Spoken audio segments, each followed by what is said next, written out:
السلام علیکم جی ناظرین، میں ہوں حکیم محمد باسط اور میں امید کرتا ہوں کہ آپ سبھی لوگ خیریت سے ہوں گے۔ آج میں بات کروں گا دودھ اور ہلدی کے بارے میں، یعنی کہ اس کے کیا کیا فوائد ہو سکتے ہیں۔ تو پرانے زمانے میں جب اینٹی بائیوٹک میڈیسن نہیں ہوتی تھی تو اس وقت لوگ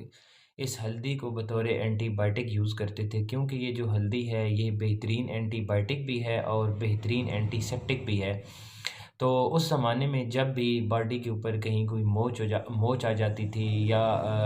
پٹھوں میں اگر کھچاؤ ہوتا تھا یا کچھ لوگ جو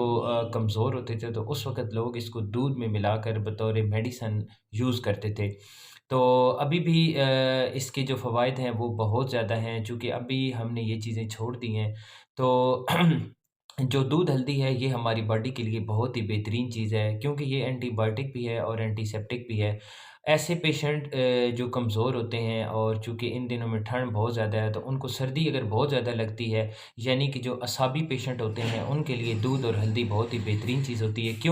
کیونکہ یہ باڈی کو گرم رکھتی ہے اور قوت مدافعت کو سٹرانگ بناتی ہے۔ اس کے علاوہ خدا نہ خواستہ اگر آپ کی باڈی کے اندر کہیں بھی کوئی موچ آ جائے یا آپ کو چوٹ ہو یا کہیں پہ کوئی درد ہو تو آپ یہ دودھ میں ملا کر یوز کریں، اس کا بہت ہی بہترین رزلٹ ہے۔ پھر ایسی لیڈیز جن کو مینسس پرابلم ہوتا ہے، یعنی کہ مینسس کھل کر نہیں آتے، تو ایسی لیڈیز کو چاہیے جب ان کے مینسس سٹارٹ ہوں تو نیم گرم پانی میں یا نیم گرم دودھ میں ہاف ٹی اسپون جو ہے وہ ڈال کے یوز کریں، تو